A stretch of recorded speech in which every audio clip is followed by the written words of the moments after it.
A United Nations agency finds itself at the center of attention following criticism from Israel and comments by U.S. President Donald Trump.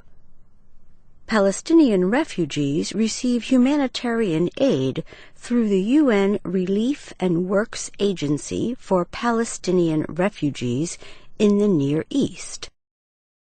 Money for the program comes mainly from voluntary donations by UN member states.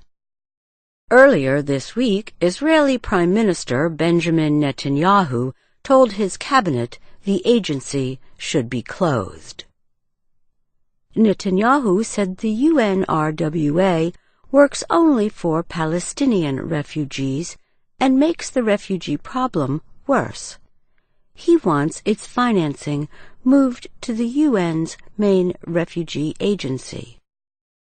UNRWA must become a thing of the past, Netanyahu said. He said that the UN agency helps Palestinians believe they will get their land returned if Israel is destroyed. The agency says as many as 5 million refugees can use its services. They are Palestinians who left their homes during the war that established Israel in 1948, or their descendants.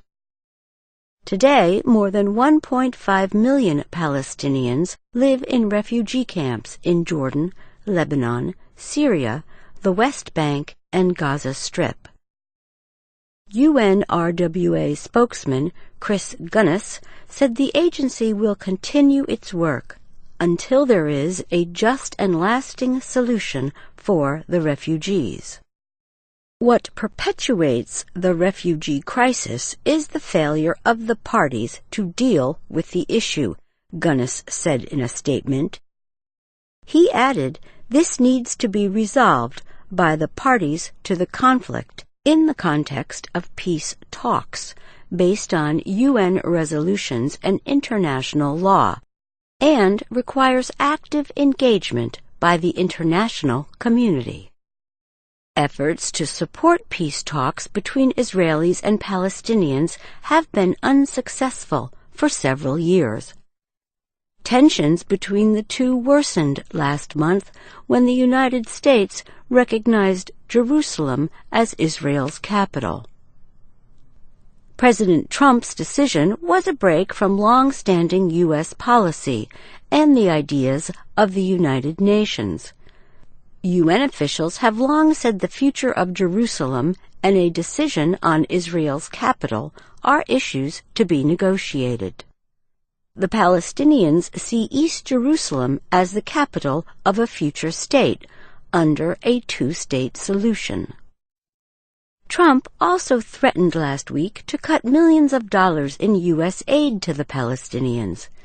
Netanyahu praised the president in his own comments Sunday. Palestinian official Hanan Ashwari rejected Trump's threat.